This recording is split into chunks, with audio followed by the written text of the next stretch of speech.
Okay, good evening, everyone. I'm Jean James, President of the Canberra Jung Society. Thank you for joining us again here at MacKillop House and online. Let us first acknowledge the traditional custodians of this land and pay our respects to the elders, past, present, and emerging. This evening, we're delighted to welcome someone well known to many of us from personal and Zoom appearances here, and particularly around the COVID time. David was still there with us, which is rather wonderful. Dr. David Russell, who's come from his home in Sydney for our meeting today and our seminar here tomorrow. David will be speaking with us tonight about something close to his heart, the experience of beauty in psychotherapy. Dr. David Russell is a past president of the Sydney Jung Society.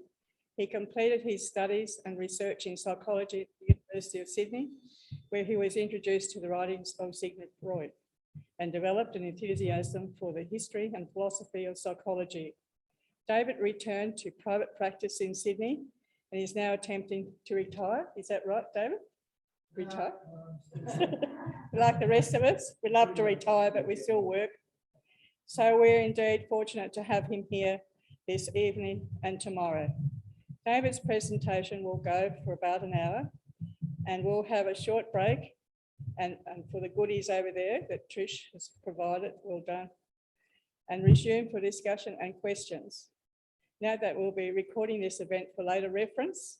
And if you're here on Zoom, please remain muted while David is speaking. Use Zoom chat for comments, and we'll open up later for discussion. Thank you. It's great to see everyone on such a cold evening. I think there's snow on the mountains and maybe snow around Canberra if we're lucky. We'll look around. Anyway, thank you, Dave. Thank you for coming up in such a cold day and braving the weather. Not always, a lot of people don't like to come to Canberra at this time of the year because they think it's too cold. Welcome, very welcome here. Thank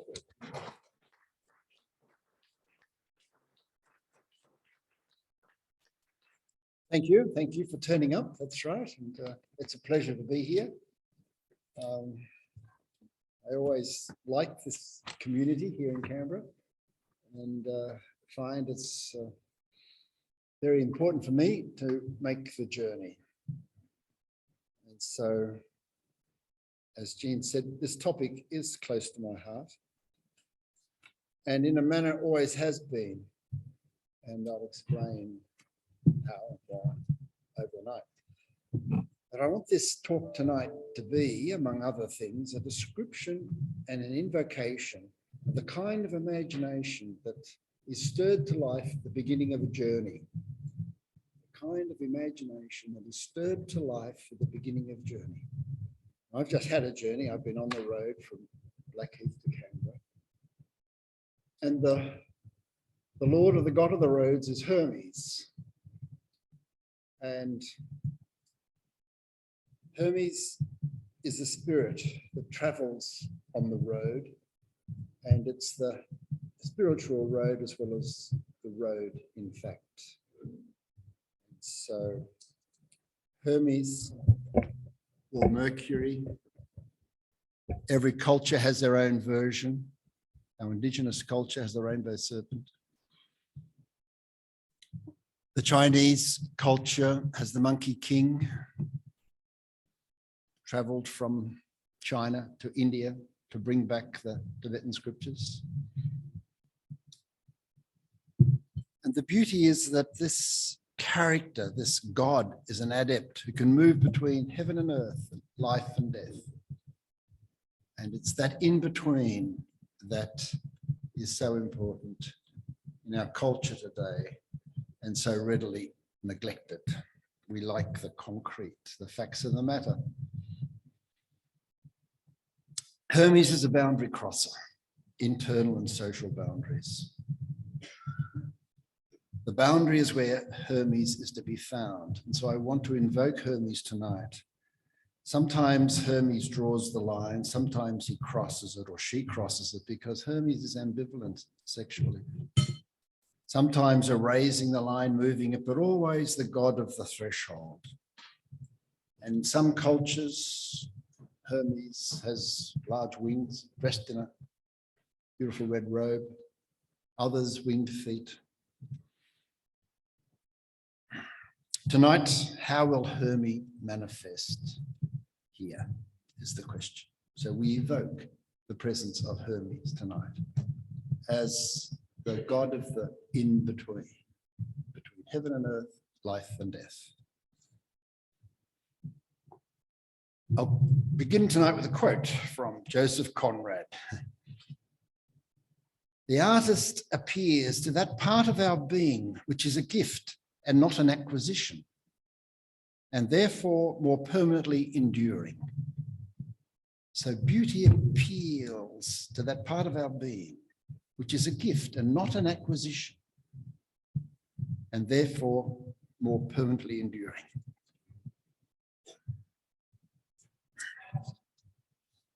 So I've termed the talk, The Experience of Beauty in Psychotherapy, but whatever I say is applicable to the broader daily life. It's just that psychotherapy is a particular focus of mine, and it allows a concentration. But actually, everything I say is relevant to every relationship that we're involved in or want to be involved in. So while beauty appeals to the senses, it's not a cosmetic. It's not a surface phenomenon. We cannot impose beauty, as that quote of Joseph Conrad said. Rather, it is the preeminent experience of receivership. And it's our obsession with the self, and this is where there's a critique, if you like, of a lot of our consciousness today, and even Jungian studies. It's our obsession with the self that ironically precludes beauty. And it's precluded, of course, from the psychological discourse we call psychotherapy. But therapy is a telling manifestation of our cultural values, and we have marginalized beauty. It's become a by-the-by quality, not essential. Yet intuitively, we know that it is in moments of beauty, in a face, in an action, in a dream, that moves us. Intuitively, we know this. And we know that these moments are therapeutic in the truest sense, the old sense of the word therapeutic. Healing of the soul. Psychology that is true to its name is the study of the soul. Psyche, logos, the study of the soul. But the mind and psyche, I'm using those words interchangeably, has been influenced by theories derived from scientific medicine, from physics, from chemistry, from physiology, and only present in the field of psychotherapy by its absence, its total absence. We humans are touched by the experience of beauty, yet it plays no part in the theories of psychology or in therapeutic practice, in the notions of successful treatment or failed treatments. It's not a factor considering the language used by the therapist. It simply does not come to mind as important. What a sad state of affairs. And how come? We'll see if we can address that tonight. For one thing, we are too agency-driven, too intervention-focused, in some way too busy. This is the fashion of our time. Seemingly, we have lost the desire to think of ideas of beauty and the feelings of beauty. This is not surprising, given that we live in a manic society. Our society is shaped by desires to advance, achieve, be effective, create a legacy.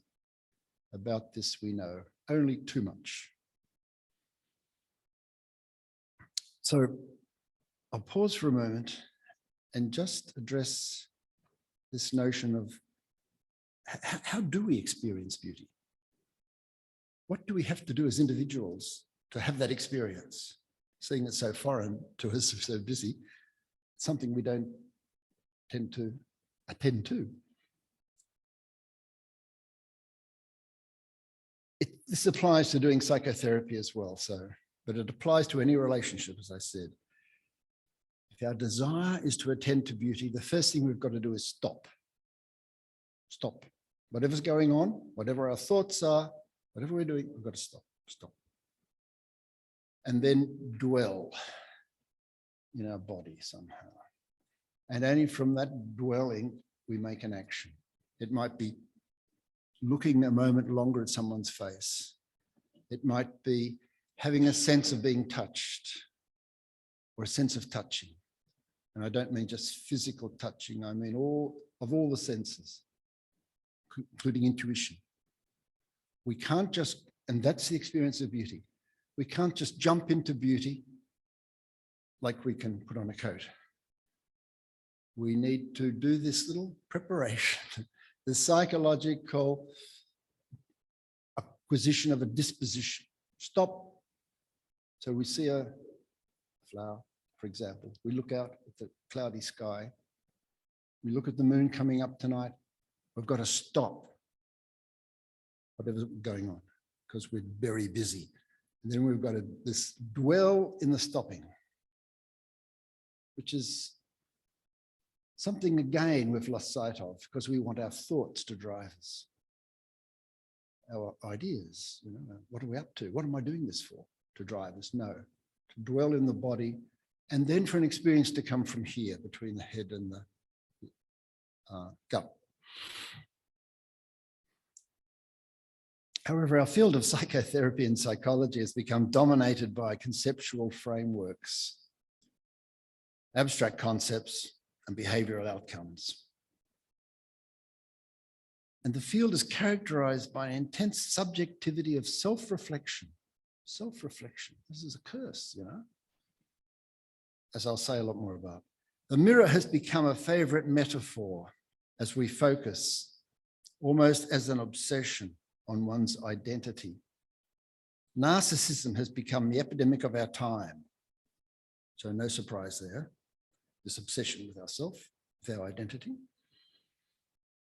Dwelling on a human in front of us requires a letting go of self-concern. That's the stopping and dwelling, a letting go of self-concern. Only when the therapist's libido, her desire, is directed outwards and not inwards can beauty become manifest, show itself. So it's not something we expose as if it was an acquisition or if it was an attribute we already had. When concern, desire is directed inward, narcissism is the inevitable result. A therapeutic double madness can be the characteristic of the therapeutic exchange, which isn't then therapeutic at all, but it's what goes on. It's so easy to be the narcissist. The therapist has her mirror into which she gazes with concern. Have I understood? Have I got an appropriate strategy at hand? How is my therapeutic rapport? All mirror matters, all matters of self-reflection. Me. The client has his mirror. Am I saying what I want to be saying? Am I showing sufficient commitment to the process? Am I doing the work? Again, all matters of self-reflection. Unfortunately, today, this is what is to be expected in the psychotherapeutic process, and this is its own problem. As I see it, we therapists are contributing to society's self-indulgence, its narcissism. We're part of the problem. We are selling short our cultural inheritance. So let's pause and take our time and reflect on the culture of ancient Greece, of which we are largely the cultural descendants. And let us speak of Aphrodite, the golden one, the smiling one, whose smile made the world pleasurable and lovely. Every culture has this theme running through it. But I know less about those cultures than I do about the Greek one, so I'm going to stay with the Greek one. The ancient wisdom tells us that it was due to Aphrodite that the divine could be seen and heard, smelled, tasted, and touched. So a gift from the gods, from Aphrodite. So beauty is not just in the eye of the beholder.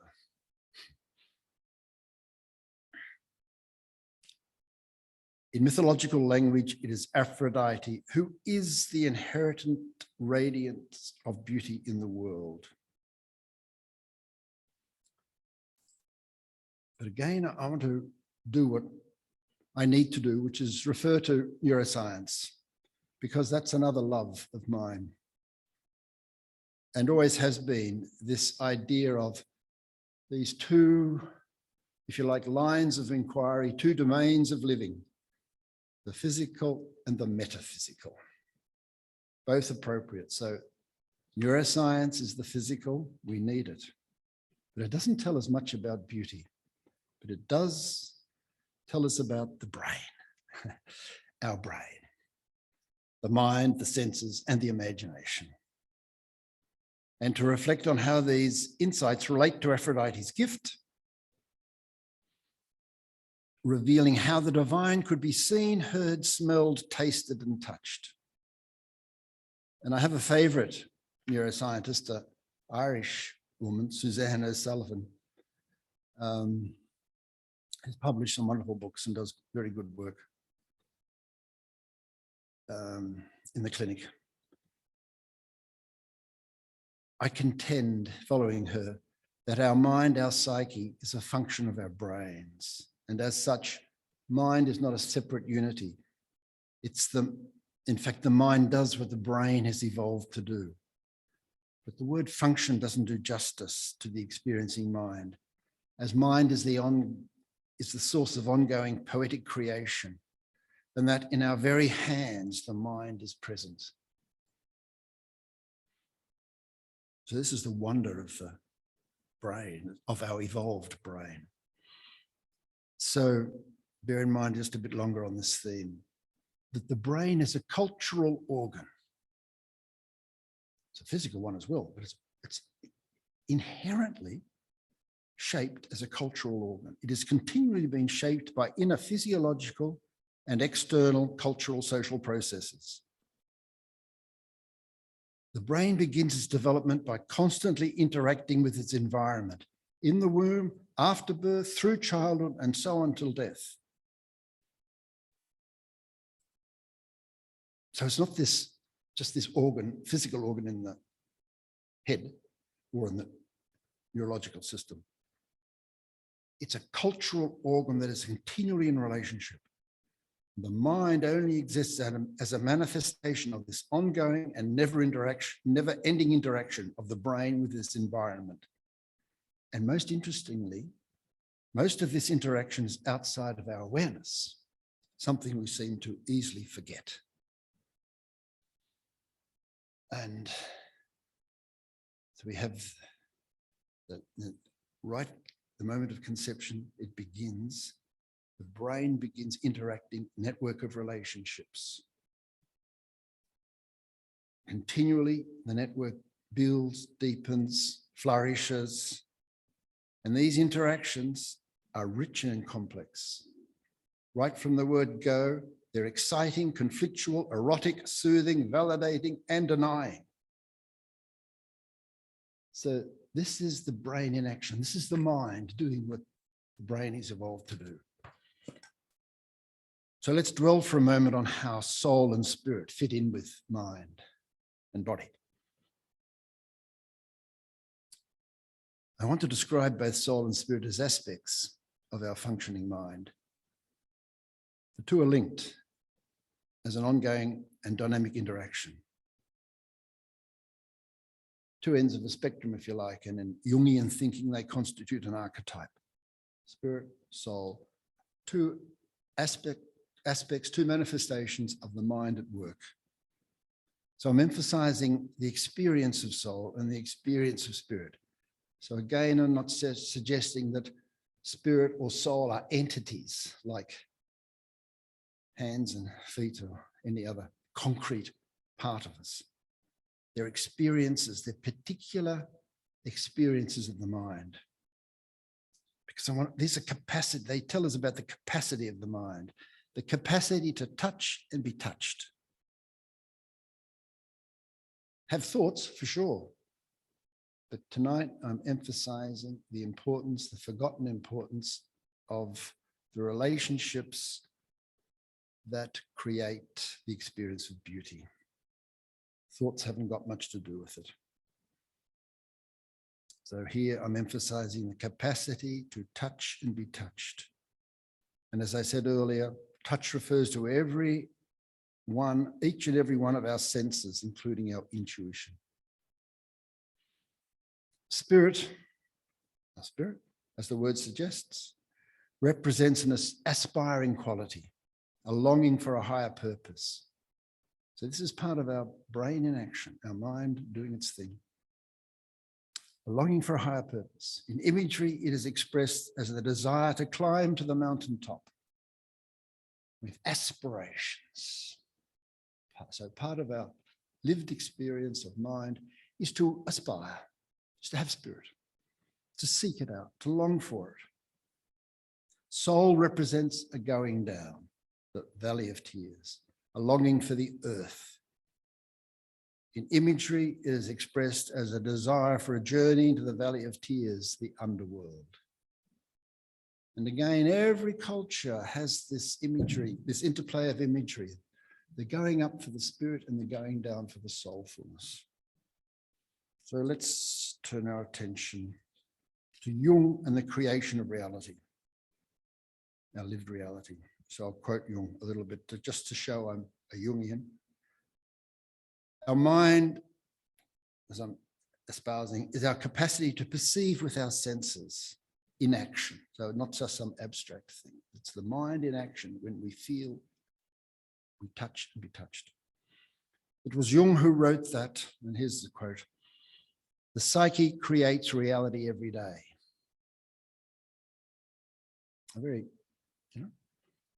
That could be said today in 2023. The psyche or the mind creates reality every day. The only expression, Jung says, I can say for this activity is fantasy.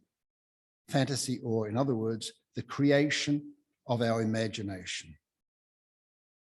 And Jung's similar equation is image is psyche. So in his own way, he's saying the same thing as I am tonight, that the psyche is this expression of the mind in action, as the mind has evolved to be from the moment of conception. Network of relationships. We are not talking just a visual fantasy or visual image. Jung's not. What I am referring to, and he was referring to, is the most primary psychic form that may exhibit an emotional, an auditory, a sensate character. And only subsequent to this psychic movement does our cognitive capacity kick in. It's like eventually we have a thought, but all this other stuff goes on beforehand. The really interesting stuff, the stuff that relates to the experience of beauty. So how does the psychic reality and the experience of beauty connect? Right at the beginning of this evening, I said that the experience of beauty is an experience of receivership. So I want to amplify this statement and give attention to the psychic moment that beauty is experienced. When the poet Rilke wrote the line, "Rose, oh rose," the O in the middle conveys the moment of attention when the world stops, time is arrested. So yes, the rose is a symbol of beauty, but the experience of beauty comes into its own because of the dwelling on the O. Beauty. Rose, oh rose. That's the stopping, the dwelling, and something else happens. on the dwelling of the O, and then the repeating, the respecting, the looking back, to see again, this is how beauty is made, and this is how it is received, receivership. And this is the experience that is absent in today's psychotherapy, and as I keep reminding you, absent in most of our relationships. We just don't know how important it is to value this experience. We move on. What are you thinking? Tell me what you're thinking. How do you make sense of this? This is our current language. So let's now have a little meditation on the experience of beauty and psychotherapy. The principal players are two nymphs in the Greek-Roman tradition. This is from the Roman poet Ovid in his Metamorphoses, which was written 1,000 years more or less after the Greeks. And the two nymphs are Echo and Narcissus. So Narcissus comes very much back into the story of beauty. We must remember that Echo and Narcissus are dream figures, anima figures. So let's not be tempted to see them as people in our world of daily experience. For us, they represent dispositions, attitudes of the mind, not people. We can't help identify a bit with them though, but we've got to watch that. It doesn't work when we do it. It's like identifying with imagery in our dreams, gets us into strife. The mythic story begins with a goddess, and this is a Roman poet, so it's a Juno equivalent to Hera in the Greek tradition, and Juno's wife Jupiter equivalent to Zeus in the Greek tradition, the other way around. The ruler of consciousness, in other words, Juno is the ruler of heaven and earth. For Juno, beauty is a matter of the order of things, how things need to be. Everything has a place. Jupiter, on the other hand, likes to make love with the nymphs. For Jupiter, no place is sacred. And to this end, he breaks with the order of things, sneaking off in secret, outside of Juno's awareness, to spread his seed here, there, and everywhere. So on one occasion, Juno gets wind of what Jupiter is up to and sets out to catch him in the act. Echo, being a nymph and being on the side of the nymphs, distracts Juno with a fascinating conversation. When Juno realizes what Echo is up to, she is furious and punishes Echo by taking away her voice. From now on, Echo will only be able to repeat certain statements, having no longer a voice of her own. So for our purposes, for our psychological understanding, remember, psychological understanding is the language of the soul. Echo, from now on, can only ever be psychologically. She can only have a voice from the heart.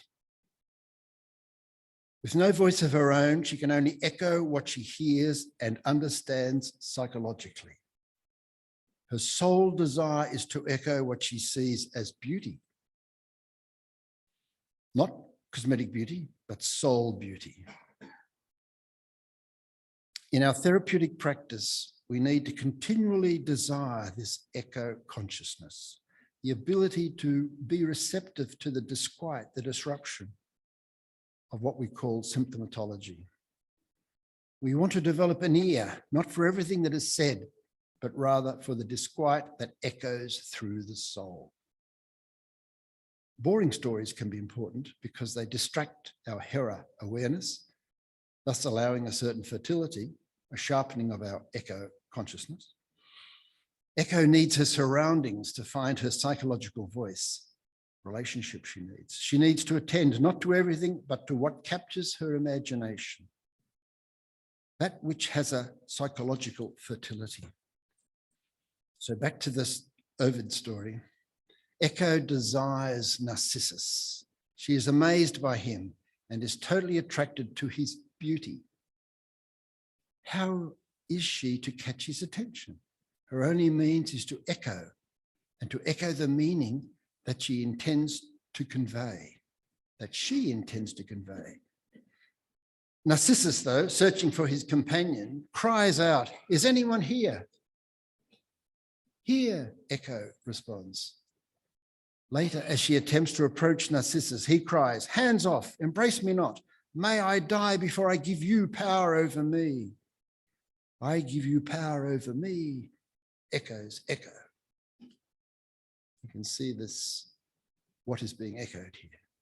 This particular myth invites us to contemplate the archetype of beauty. Each archetype represents two forces at play, each manifesting a pure form. Narcissus expresses beauty in its purity. Narcissus was captivated not by himself, not by reflection, but by beauty.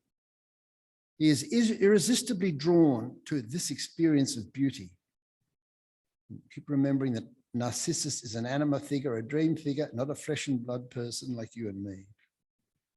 And Echo is likewise an anima figure and manifests the desire for soul making, which she does in a manner that is her everything.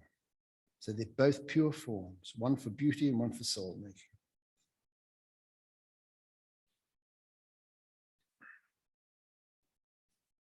If we humans identify with either extreme, soul making or pure beauty, in any near absolute manner, we're in deep trouble. Echo is always with Narcissus. She has his voice. He hears her in a murmur, like a flow in a creek. Narcissus goes to a water source in the depths of the forest. This is Echo's home. She's a nymph, a water nymph. At the water's edge, Narcissus finds his image making, his psychic imaging, his dreaming. It is not his reflection that he's attracted to. It's not as if he was saying, "This is me, aren't I beautiful?" It's not that moves Narcissus, no. It's the psychic image that captures his imagination and thus epitomizes his desire, his beauty. And Echo's passion is to heighten and intensify Narcissus' imagining. In the myth, we're encouraged to see Echo as being inflamed with love. The image is burning. Ovid says, "Now when Echo saw Narcissus wandering through the fields, she was inflamed with love and followed him by stealth, as when quick-burning sulfur smeared round the tops of torches catches fire from other fire brought it near. Oh, how often does she long to approach him with alluring sounds and make soft prayers to him." So it is as if Echo personifies the power of the image, the imaging, the imagining. Again, not just visual image, but any aspect of the senses, as I say, including intuition. It is Echo symbolizing the psychic moment, the creator of beauty, the manner in which we humans can attend to the sensation and experience beauty. Nothing in the myth of Echo and Narcissus gets fulfilled. There's no happy ending, certainly not in a Disney sense. The focus of the myth is the power of the image, the sense perception, to create beauty if we consciously attend to the moment of experience. So there's a big difference between an image as seen in water and an image as seen in a mirror. This just gives us a bit of a depth insight. The mirror can only offer a reflection of a fixed image, whereas the image in the water invites one to see into, see through, into a psychic world and a mythic life. Here the psychic image is a caress. Here the eyes caress. Narcissus sees the world. The whole forest is imagined. Narcissus is in relationship with his immediate world, and this is his experience of beauty. The myth of Narcissus and Echo becomes a meditation on the experience of beauty. The world is no longer an ego-centered world, which is the one we're most conscious of. Jungian author and analyst James Hillman invites us to distinguish between the myth of Narcissus and how narcissism is used in common speech today. It's like we have an epidemic of narcissists. Everyone looks up the web. Is my partner a narcissist? Or my cousin or someone or other? We are drawn to this notion, but let's make this distinction, as I'll quote Hillman. The confusion of narcissists with narcissism kills a certain kind of love, the love of images. To enter imagination, to imagine it all, you have to desire the image itself. So that's what I was saying, like in therapy, and I'll just stay with this example, someone's face, the client's face. Got to stay with a desire for the image itself. Your interventions go out the window without any concern for what it comes from or that it might be an image of something else. The image is the reality. Narcissus leans out and over into the image. He's not wrapped up in his own feelings, his own self. He has forgotten himself. Subjectivism is completely gone. No narcissism whatsoever. The image fills his consciousness and his desire. But the way narcissism is used in psychology is another rationalistic attack on imagination and on the myth itself, which has tremendous profundities in it about reflection, about resonance and echo, about the physical passion for the image, devotion to the image, about beauty and death. Narcissus gives his whole life over to an image. But psychology is terrified of Narcissus. It will not allow love to be imagined. If we could really get inside this figure of Narcissus, we could see how love works within the subject, how images and love, through images and love for them. So how do we apply this archetype, if you like, in psychotherapy? Got a word of caution. Identification with beauty, identification, being one with beauty in any form is deadly. Narcissus finished up starving himself to death because he couldn't do other than focus on his beauty. So let's look a bit more closely at the experience of what could be called Narcissus consciousness. Firstly, identification with soul work when it consumes us. This is a warning. If we identify with soul work, if it consumes us, it drives us mad. It's an extreme version again. So whether it's pure beauty and we identify with it, big trouble. Pure soul work, we identify with it, big trouble, drives us mad. Secondly, the experience of beauty is the experience of soul. And to make this more real, hopefully, I want to relate the experience of soul with the experience of depression.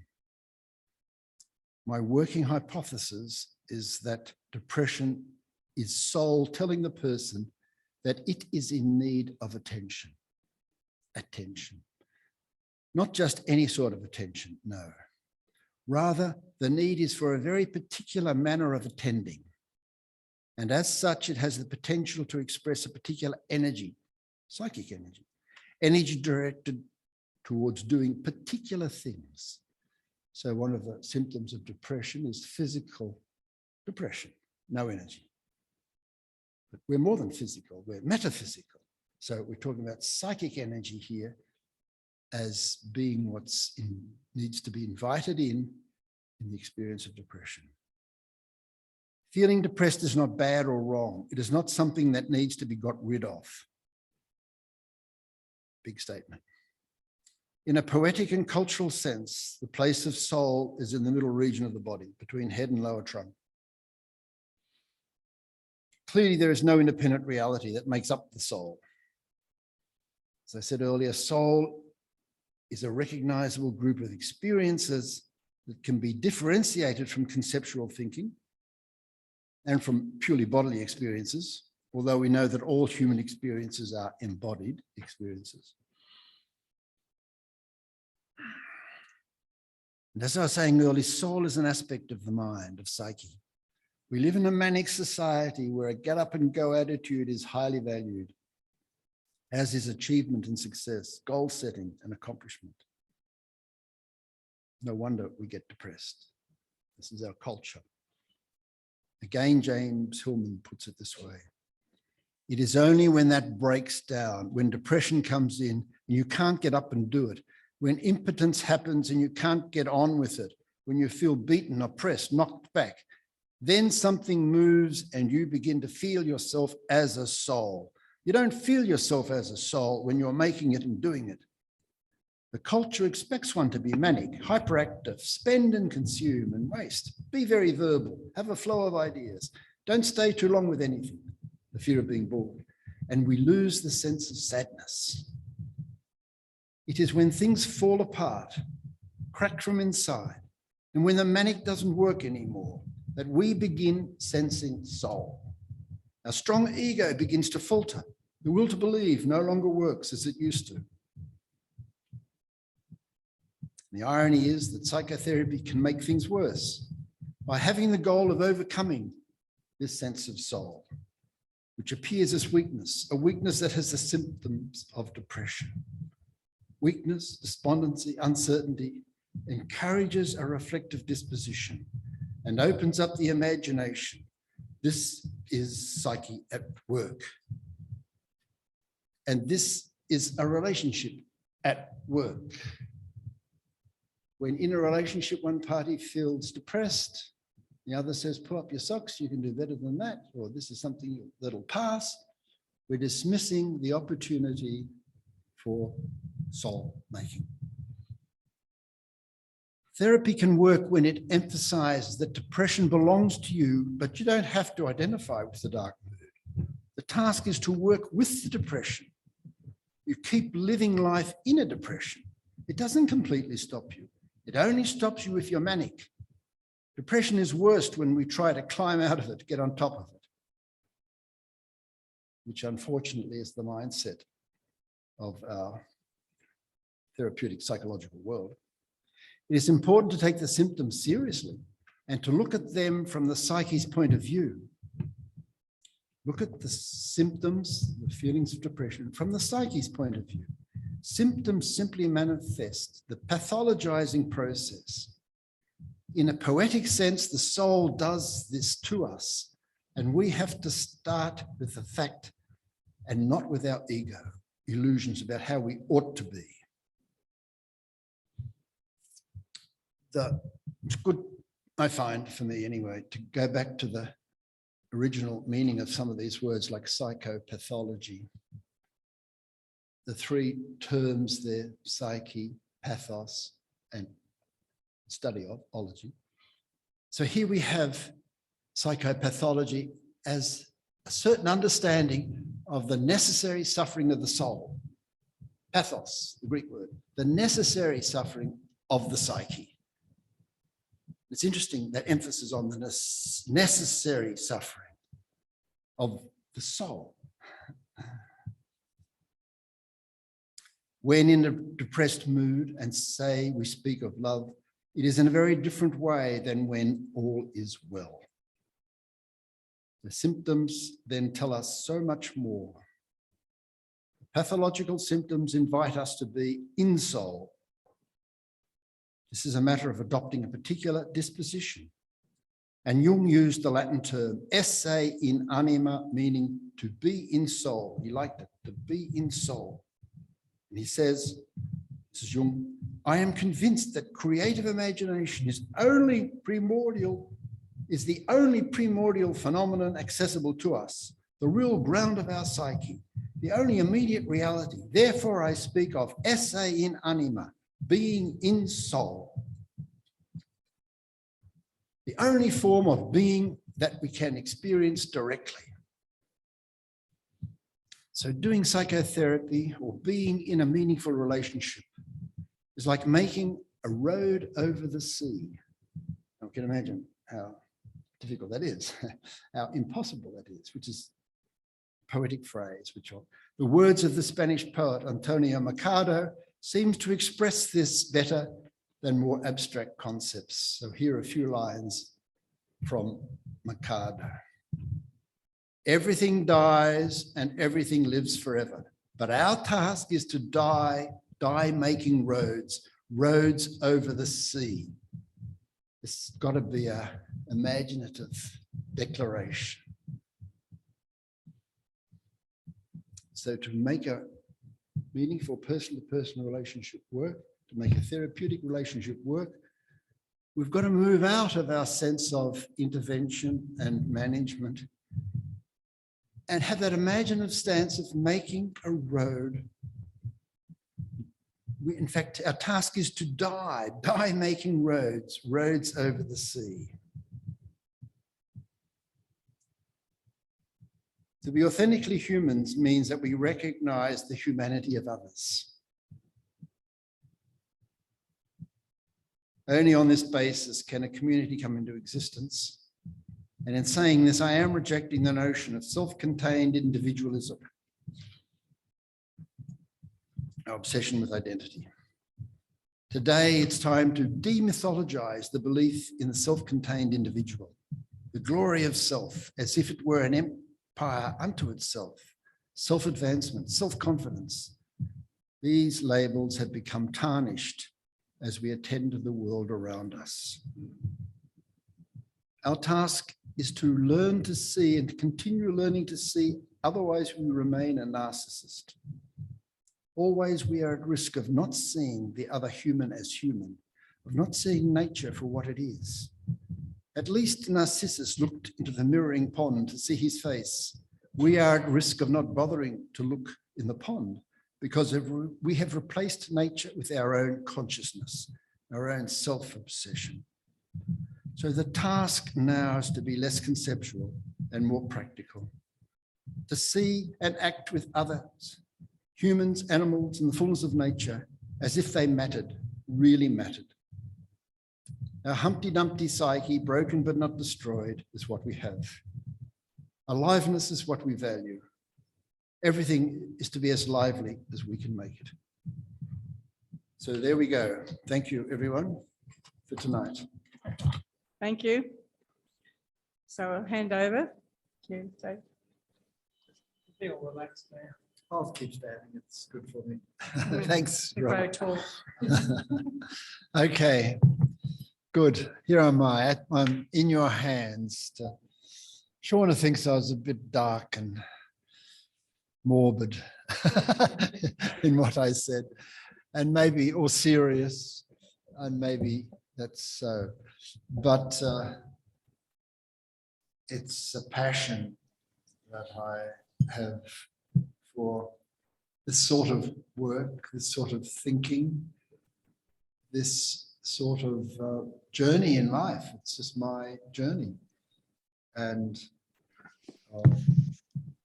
I try to make sense of it as best I can. Bring it to science, in philosophy, psychology, to make it work. And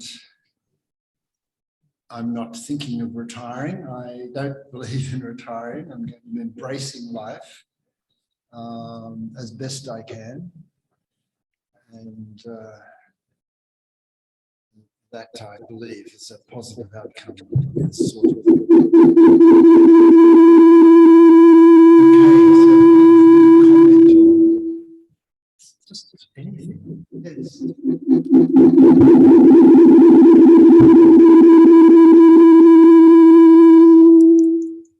Yeah, so thank you very much, David. Just fascinating discussion. I'm a bit perplexed by your comment that therapy has no place for beauty, because if you consider things like going on a retreat, then we were looking to find beauty, or in art, people do tend to find the experience of beauty, whether spiritual, artistic, in nature, very therapeutic. And so how does that fit with the sort of absence of beauty that you were describing? Well, it's in the training and in the language, the mindset of traditional psychotherapy,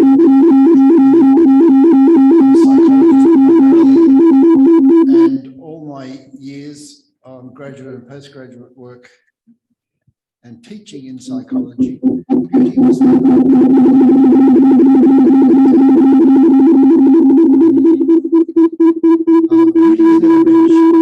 however, people experience beauty outside the therapeutic world, outside the academic researching milieu. So it's interesting that contrast. So that's why I asked myself, how come psychology, the practice of psychology, the practice of psychotherapy has not brought beauty more centrally into its work?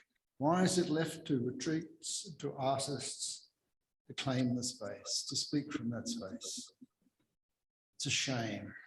It's like we have lost our cultural heritage in psychology. We've become scientific to the extent of denying the metaphysical, of the deep cultural. So in psychology, we don't talk about mythology at all. People like Carl Jung don't get a mention. Freud, maybe a little bit. William James, no, not really. These people who struggled with the very questions that you raised there.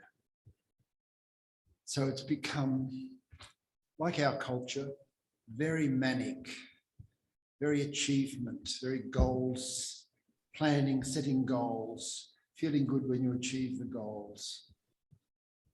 Like the training now to be a clinical psychologist takes so long, costs so much money, and it is all about achieving certain goals, competency goals. It's a bit the same in most training in psychotherapy and counseling too. The moment the world of registration comes in, it says you've got to do this, you've got to do that. You can't practice until you've done that. And it's all about the accomplishment of certain skills, competencies. It's not about the experience that someone like William James spoke so beautifully about, the experience of living. You measure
where they are alive and well, as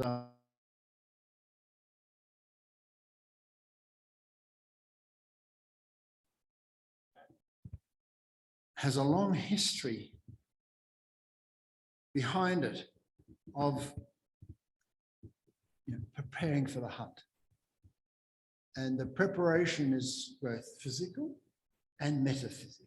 So there are rituals one needs to do in order to hunt an animal to eat it. You need to, in some cases, dance, you need to dress up, paint your face. There are certain acknowledgements because you want a blessing of the hunt. Blessing of the hunt. And all of this is getting close to, this is the dwelling in the beauty. After the success of the hunt, you want to give thanks. And you give thanks to this, whatever. Because you're killing something alive and you're eating it. You want to ask their permission. You want to apologize. We've lost all this now. We're commercial. We're negotiating. We're, I don't know, our focus is here, there, but it's not about asking for a blessing. We don't do that anymore, except maybe you see if in Italy where I spent a few years, people who light the candle in front of the statue of the Virgin Mary. They're trying to say, my life has these problems. I want to give them to you. I want you to work through them. I want you to be my mediator. It's a beautiful thing. You ask for a blessing. You don't, like we do, go to the therapist and say, I'm depressed. I'm anxious. I've got OCD, or I've got this, I've got this. So we are at an extreme point, I think, in our culture of being manic, and social media is a good example of this, and of commercial priorities, financial priorities. Not much soul making going on in our culture. A lot of popular stuff. And the conversations, if you hear the conversations, Taylor Swift, big, big. Not soul making. So here we go. Yeah. Here's our little group trying in our own individual way to recognize and put into action some soulfulness.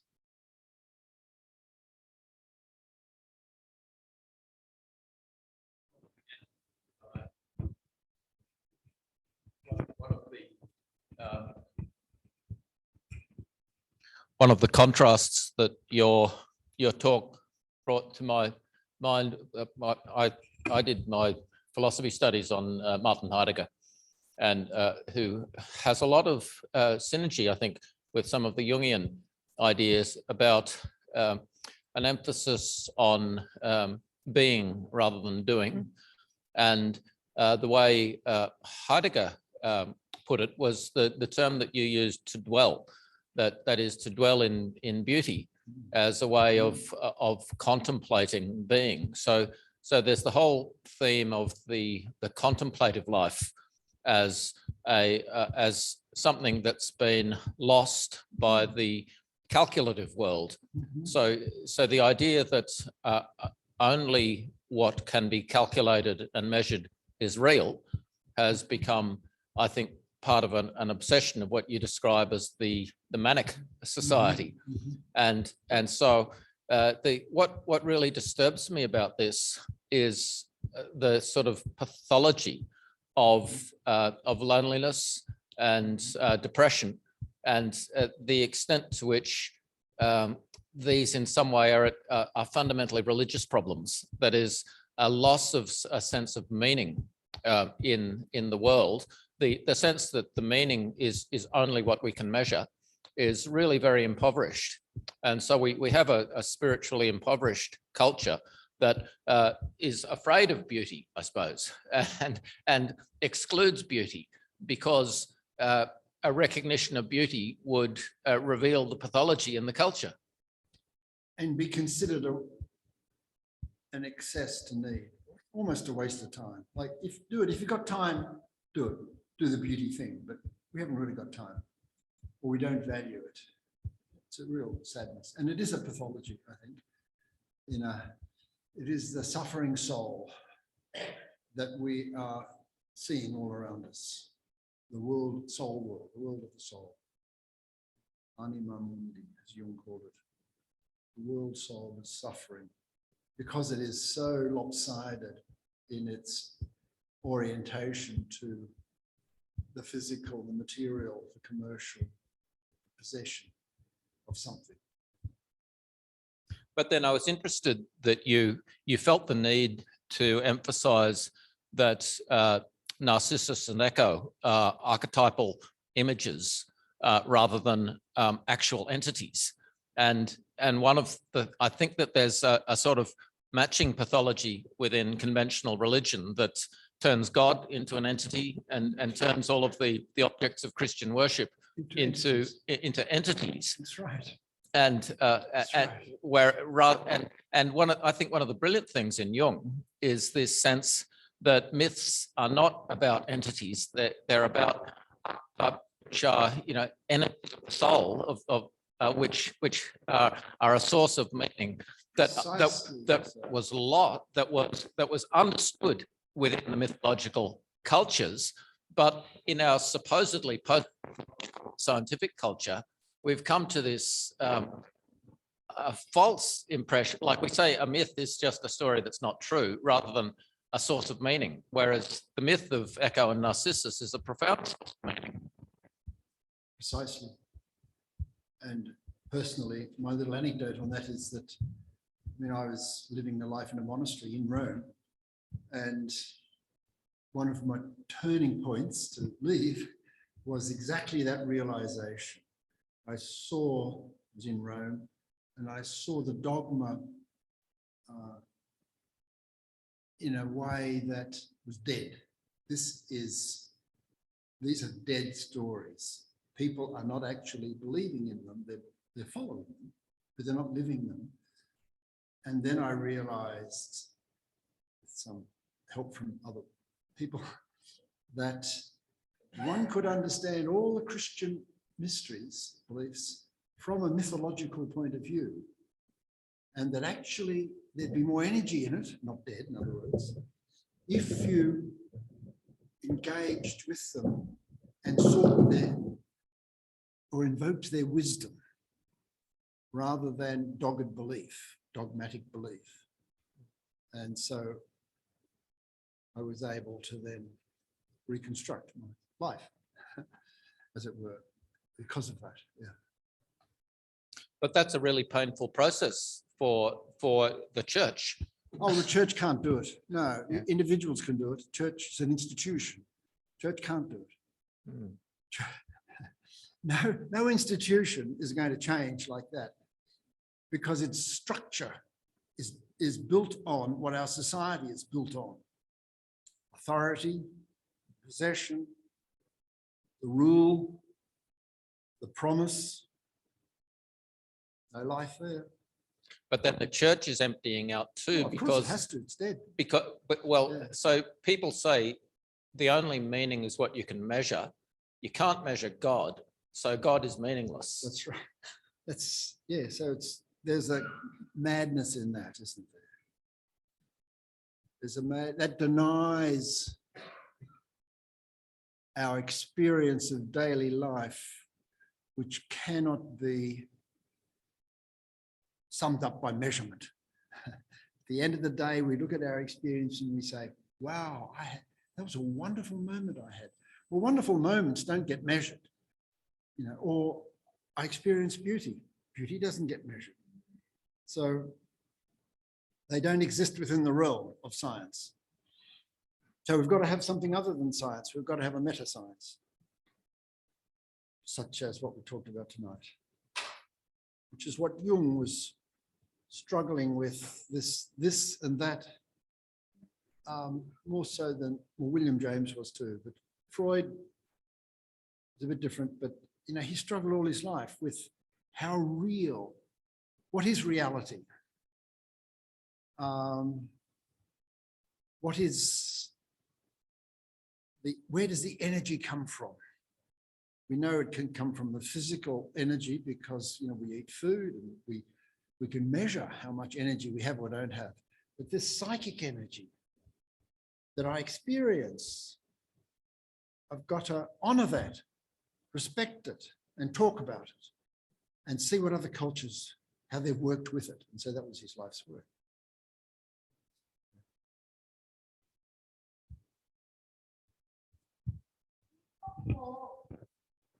Or when you say creative,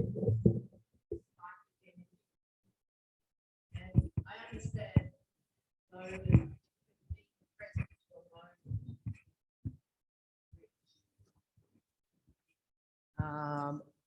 I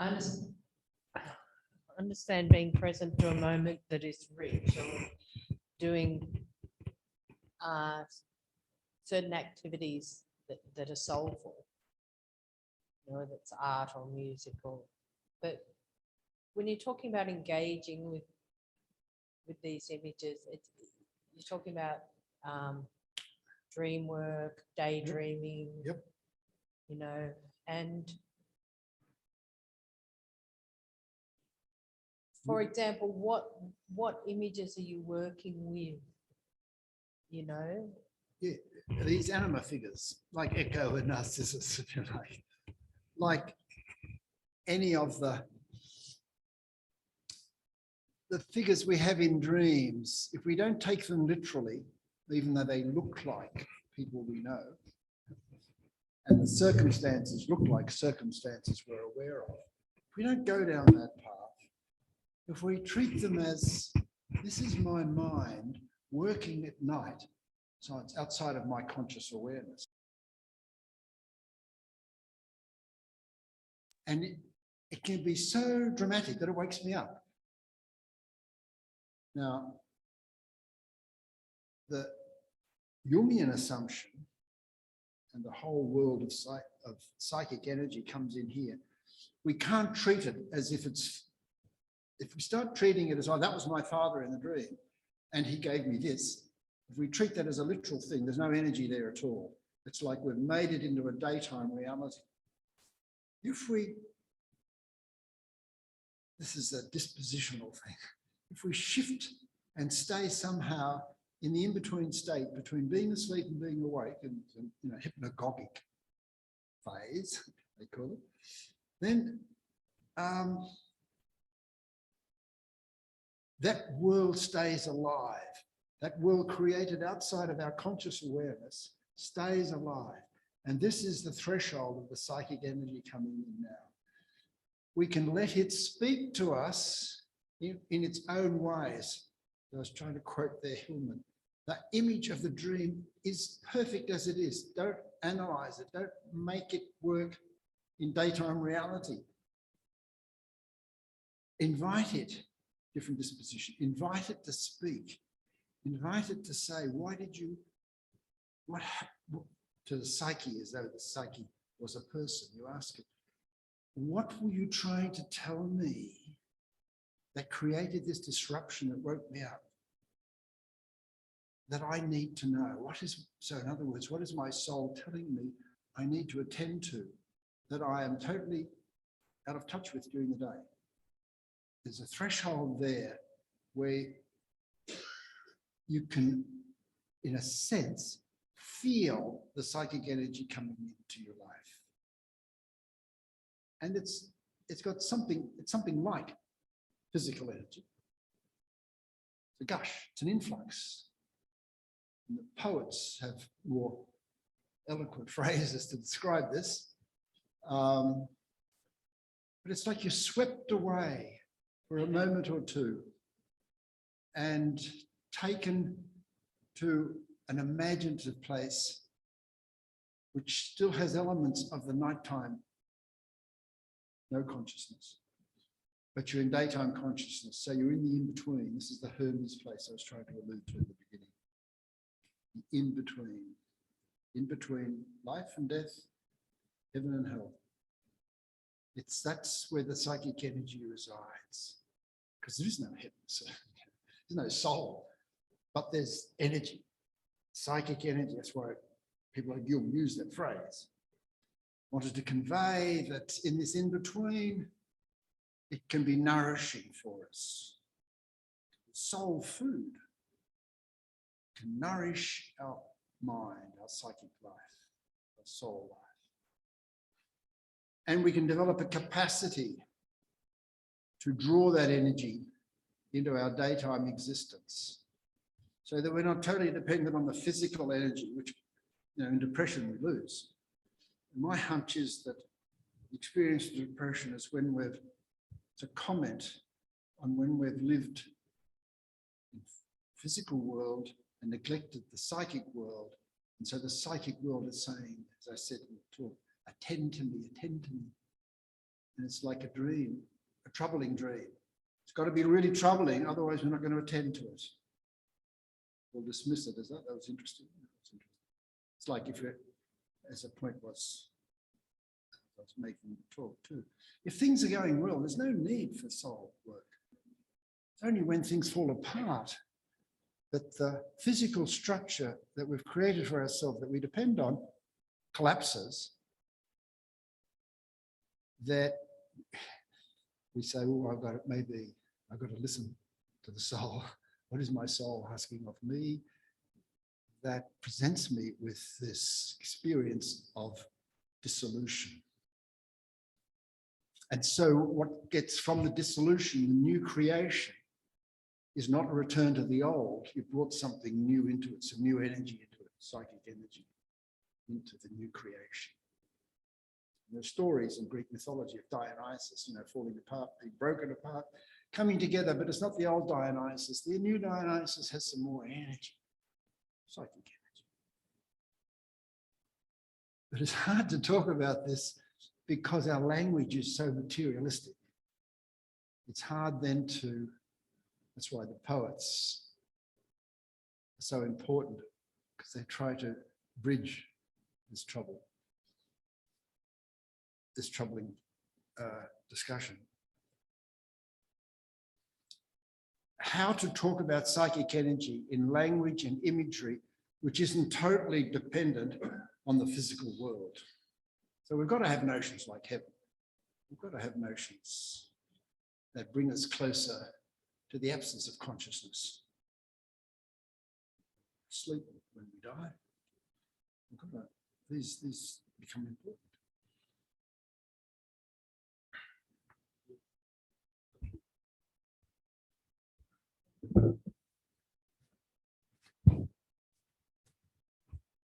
Continuing this theme of the in-between, the common word for that is the liminal space.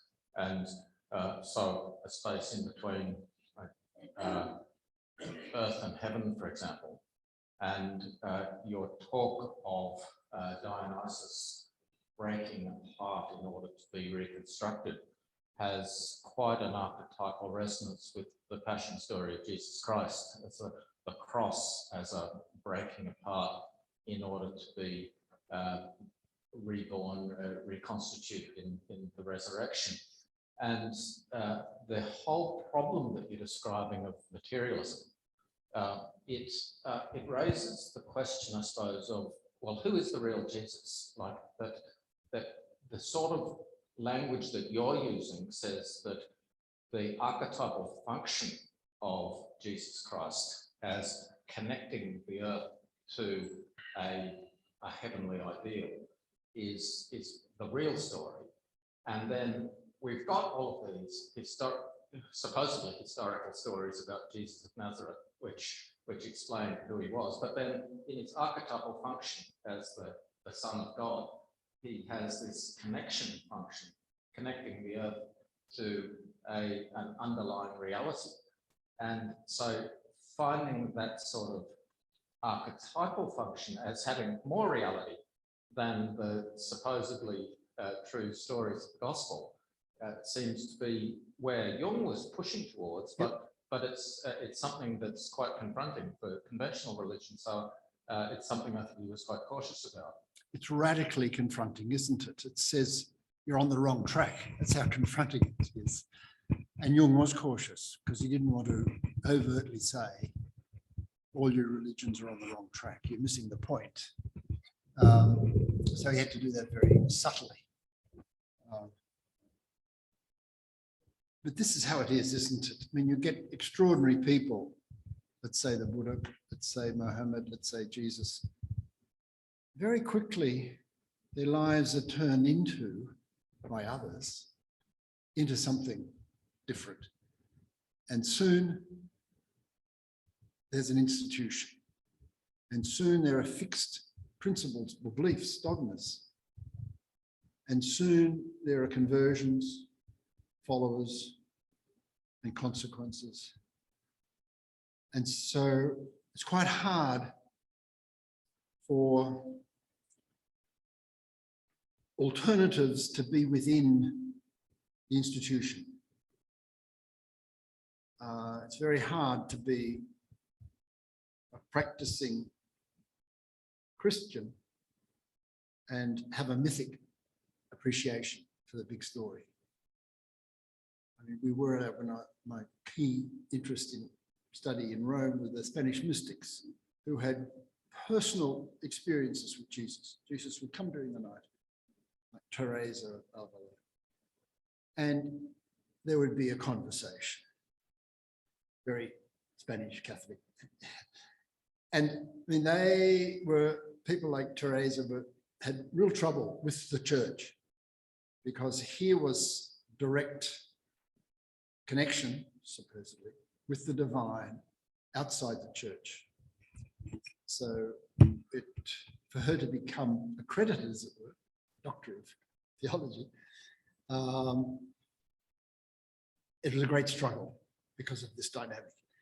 But it's a step, then the step beyond that is to say, hang on, what you experienced with Jesus was an experience of the soul, not one-to-one, person-to-person. So that's, it was in the imagination in a very positive sense, though. It was a psychological experience, very meaningful, very real, but let's not say it was physical. Let's keep it metaphysical. That's a whole step beyond to be say a Christian or a Muslim and conceptualize, understand the teachings in this mythic way and still, not get stoned to death, virtually, or literally. So there's a sense in which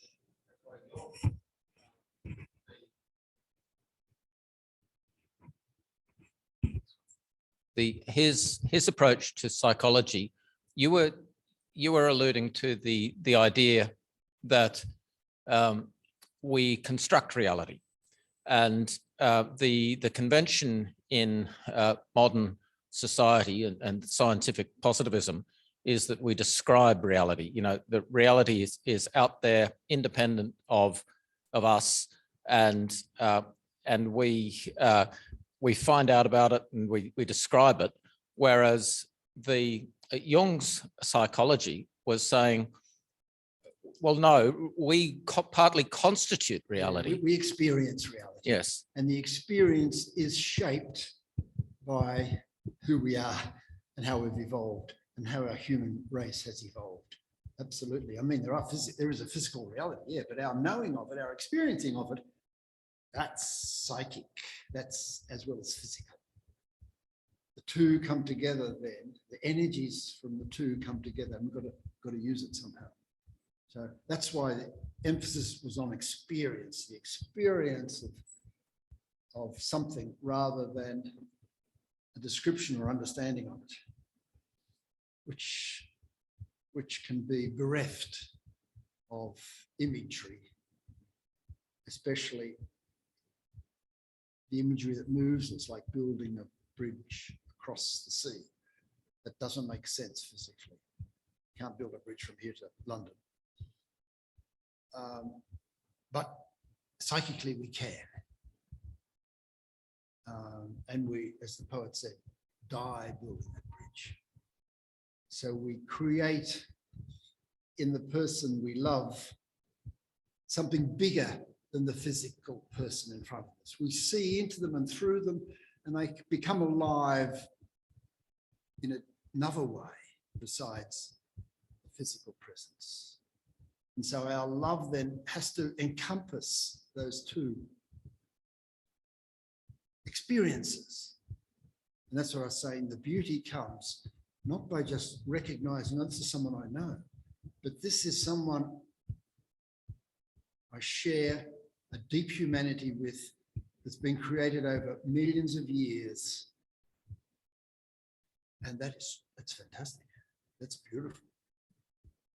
So the reality that we experience is a reality of culture, of society, which is And deeply physiological, deeply Sure. historical.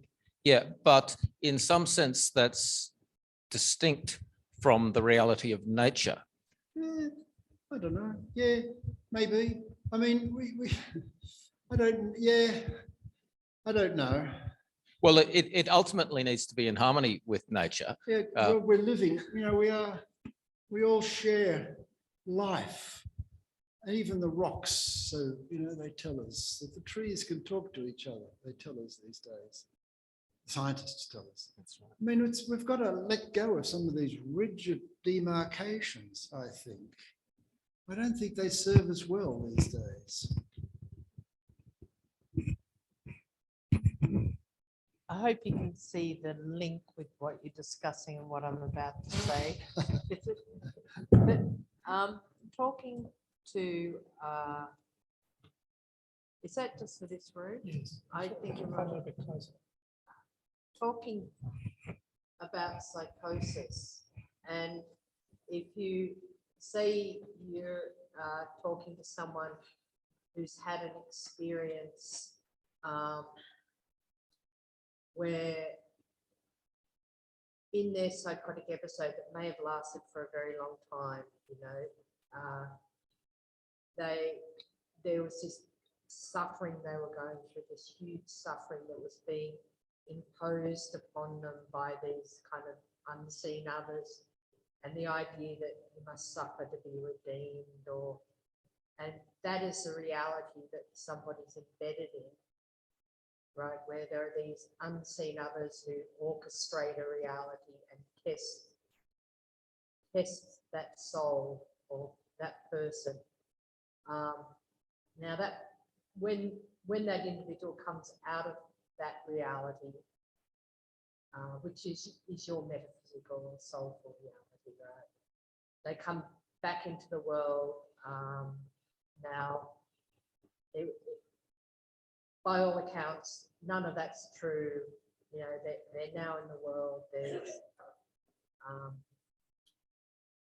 But I can't help thinking or believing that there is some real reality, that they have been tested, that even though when they're back in this reality and they're well, they may have very little social support, their life may be impoverished. I can't help but think that what they experienced in that psychotic world was real. Absolutely. And I don't know how you describe the fact that they really went through all that, and it has an objective reality. It's not just, and I'm sure you'd say, well, it kind of has this reality, but you can't take it literally, or this is very difficult to describe, isn't it? It is very difficult to engage with, because it's difficult for us to move out of our concreteness. And the beauty, I keep referring to Teresa at Avila, similar figures. When they would experience their vision with Jesus, they'd ask for a sign. give me a sign so I can show my fellow sisters that this was real. One of the big signs was the stigmata, the wounds of Christ from the cross. And often they would get the stigmata. So their hands would show wounds of the nails, their feet would show wounds of the nails. Where the spear went into Christ's side, a cross would be opened up. The next morning they'd have the stigmata as evidence, because they needed evidence that they weren't mad, that it was real, their language. So this is a phenomenon that we've got to recognize. I recognize has a small truth to it. I'm not denying that they had got the stigmata.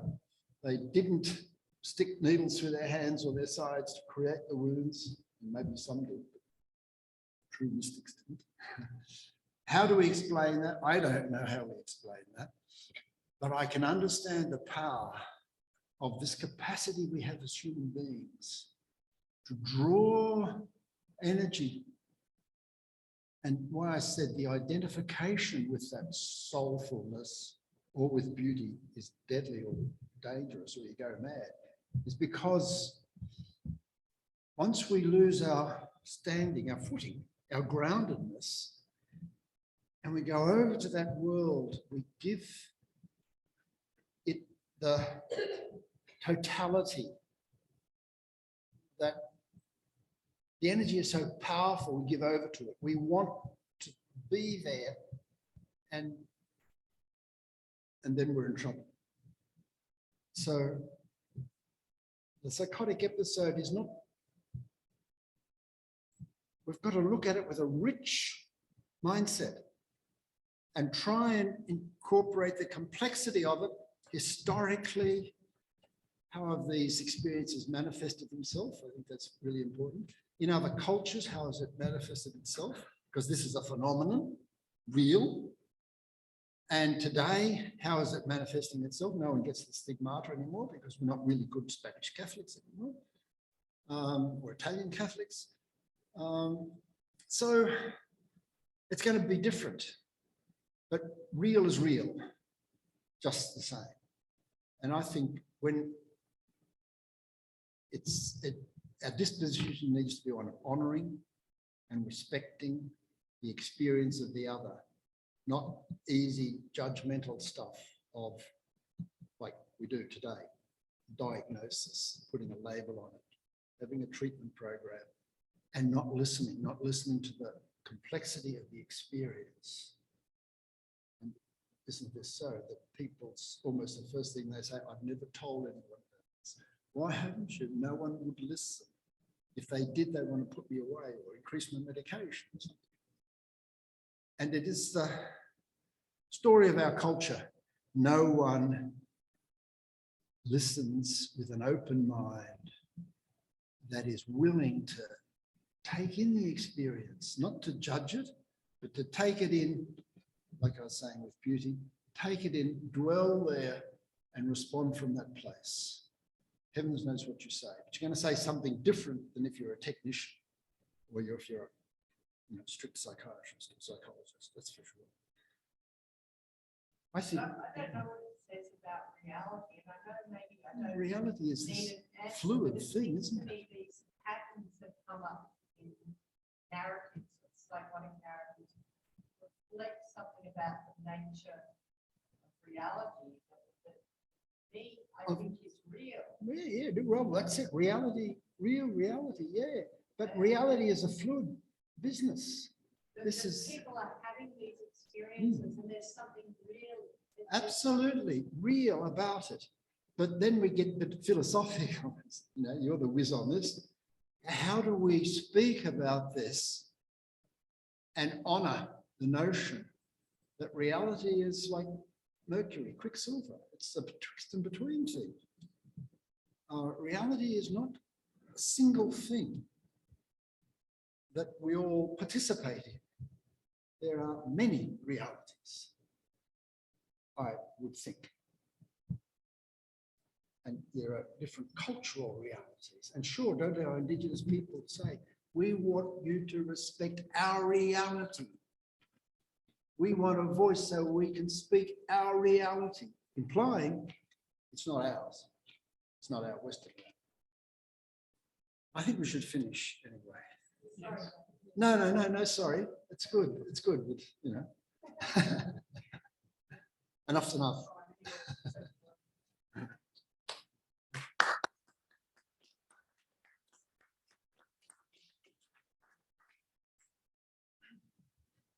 It's that time to almost say goodbye anyway. Thank you. Thank you for your diligence and answering questions in such great depth.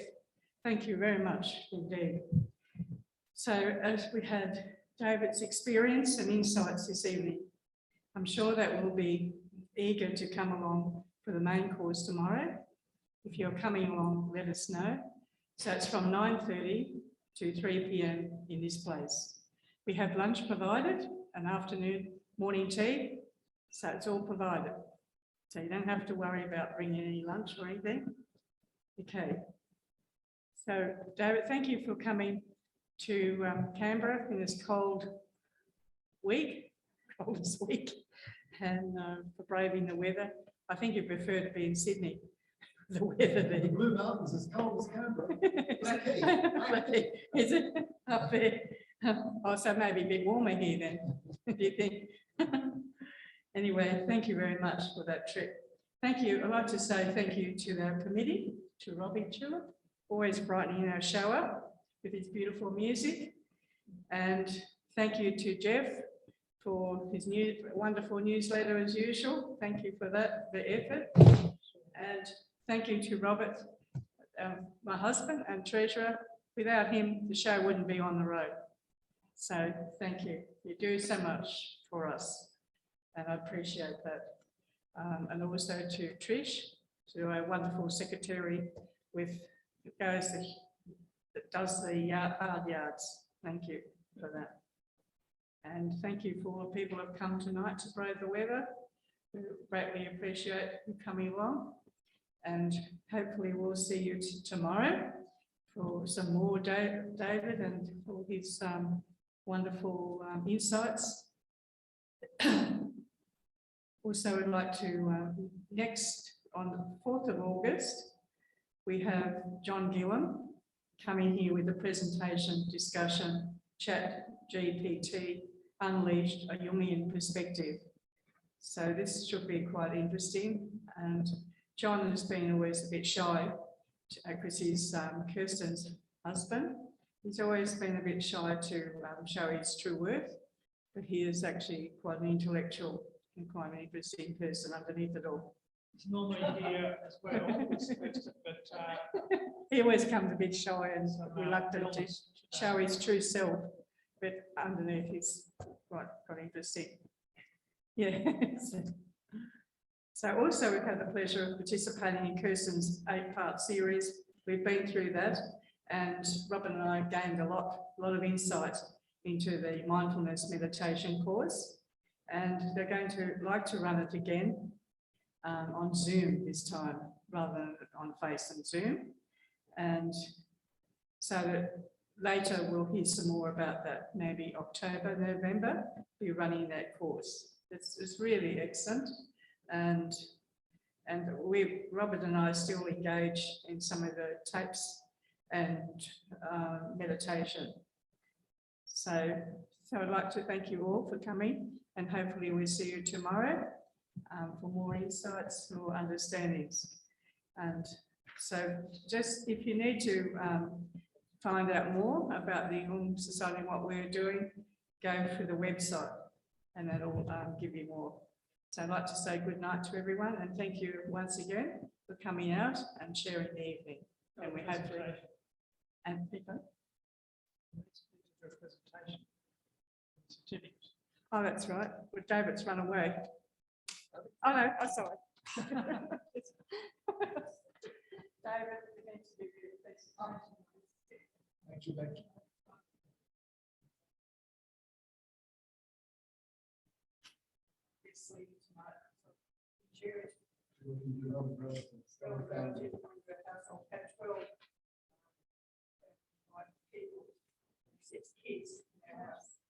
So this is David to say thank you very much, certificate of appreciation.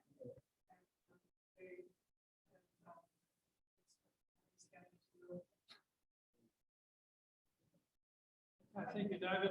We'll see you tomorrow.